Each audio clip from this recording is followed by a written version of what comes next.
So prior to this video starting, we had about a 1-hour rally at Buckingham Fountain with people exercising their First Amendment rights with no issues. The video is going to kick in as they start marching southbound on Columbus Drive.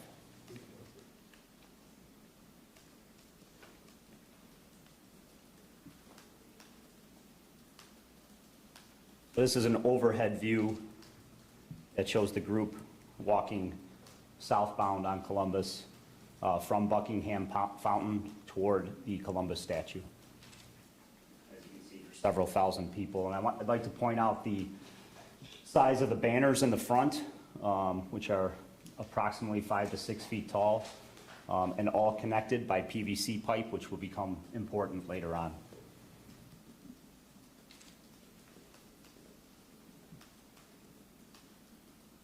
So here you can see minimal police presence at this location.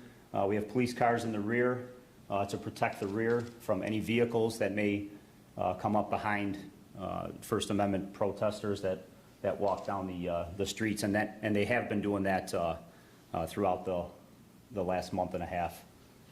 This is where you see the crowd start to march into Grant Park behind the Columbus statue, so they would be just north of the Columbus statue heading into the park.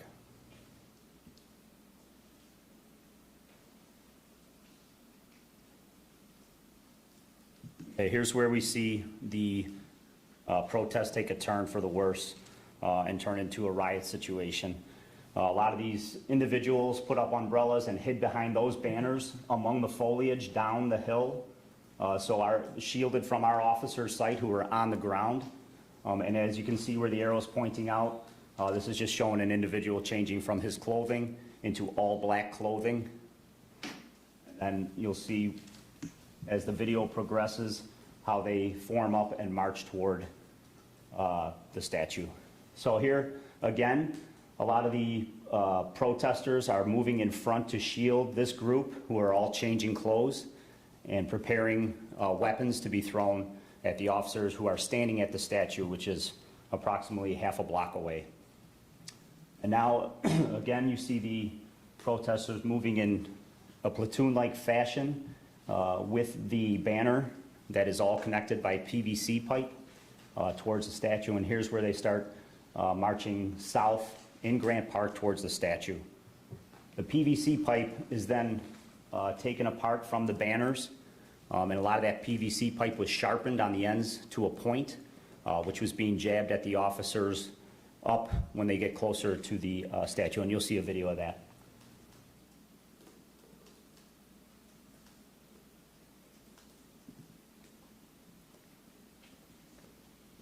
Now they're forming up. You'll see the banners come down, and then they start moving.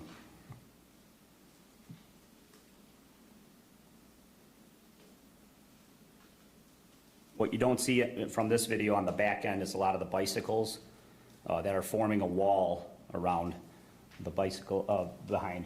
So here's a gentleman dumping out weapons to be thrown at the police, and immediately they start multiple felonies of throwing objects at the police who were standing on the statue. We've seen frozen water bottles, frozen cans of different types of substances, rocks, explosive devices, and then obviously here comes the PVC with the banner that was broken apart and then jabbed at the officers. I want to point out that we've had multiple protests at the statue prior to this event that were all peaceful, and we respected everyone's First Amendment right to protest peacefully, but this was not. What you're seeing here was obviously an ambush on the police officers.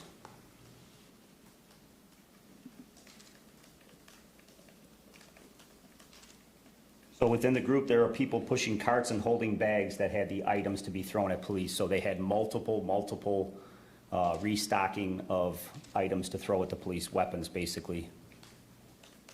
And here's another look from the statue looking out southbound. And you can just see the volume that the officers were under, the volume of attack. We had multiple officers injured, multiple officers concussed.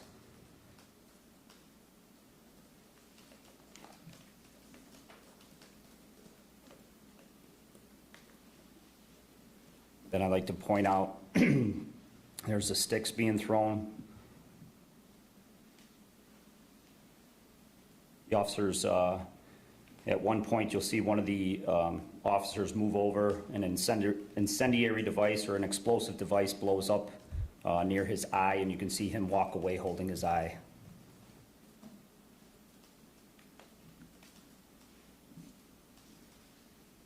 What's the condition of that officer's eye? That officer's eye is damaged. He has to go back daily to have his eye checked by the eye doctor and may require surgery. That's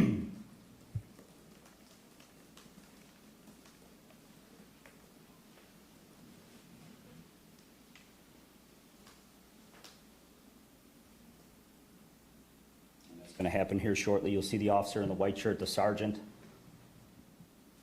walk away holding his eye after that explosive device blew up in his eye right there. Here's more incendiary devices that were thrown at the officers. With that, I'll turn it back over to the superintendent.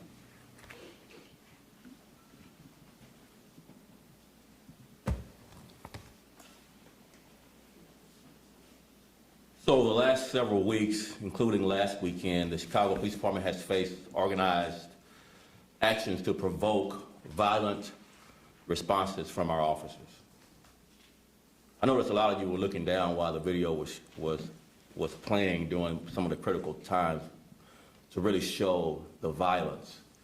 And we have to figure out a way to get those videos to you so you can take the time and go read, actually see these violent actions. I know you're trying to write and report while this video was showing, but you need to really report on the violence that happened toward our officers. Peaceful demonstrations have been hijacked by organized mobs. Yet, in the face of this action to provoke a violent response, the vast majority of our officers have been professional and have exhibited great restraint and have upheld their oath to protect lives, rights, and property of our residents. What began as a peaceful protest at Grant Park Friday evening devolved into a very dangerous situation in which mob action deliberately sought to injure officers, provoke retaliation, and damage property. 49 Chicago police officers were injured. 49. 18 of whom were sent to area hospitals for their injuries. And as we mentioned, this includes a sergeant who sustained a broken eye socket due to a thrown projectile, as well as a broken kneecap. 12 individuals were arrested for mob action, battery to a police officer, and criminal damage to property. Criminal agitators pelted fireworks, frozen water bottles, and other projectiles at our officers and attempted to topple a statue in Grant Park, which could have caused, if successful, serious injury or death to those in the crowd. Let me repeat that. If the statue was successfully toppled, likely members in that crowd, in that mob, would have been seriously injured or killed by the toppling of the statue. This cannot stand. We cannot be a city that thinks mob action of a crowd is acceptable behavior. When mob action occurs, CPD is forced to divert our manpower away from deterring violent crime in our neighborhoods in order to quell the unrest. This puts lives at risk of violence, particularly in the south and west sides of our city. Let me say that again. Diverting resources because of mob actions like these puts lives at risk on our south and west sides. I want to be clear. Chicago Police Department does not want to engage in violent interactions with peaceful protesters. But when the law is being broken or has been broken, our oath demands that we act. This is not a choice for our officers. This is a requirement of our oath. Even if that means protecting a statue. I understand the anger that is present in our city, in our nation. CPD is on the front lines of this anger. We are also on the front lines of combating gang and gun violence every single day. This last weekend, 63 people were shot. 12 were murdered.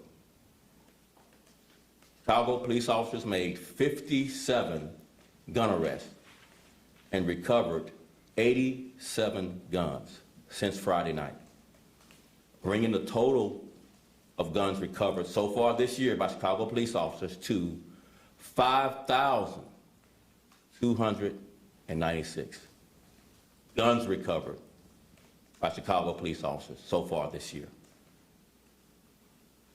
That's an incredible number. 5,296 guns recovered at the mid-year point by Chicago police officers.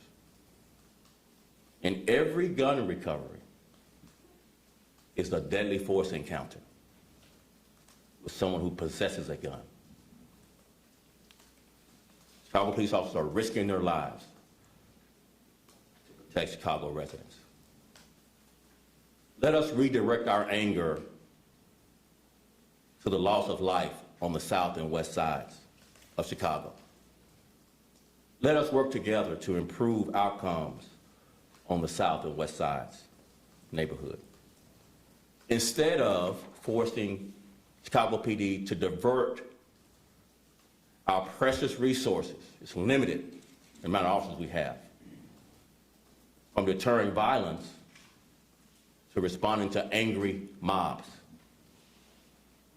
We must be willing to tell the full story of what transpired against our officers in Grant Park on Friday evening, in the interest of representing more than just one point of view. And let me close by saying this, and I've received many questions about whether officers were prepared, they didn't have their protective gear on. I was just upset about that. And here's the real answer. We just don't want to believe people will act this way toward us, that they would take advantage of our sacred right to First Amendment. But now I have ordered all of our officers to wear any and all protective gear when protests occur.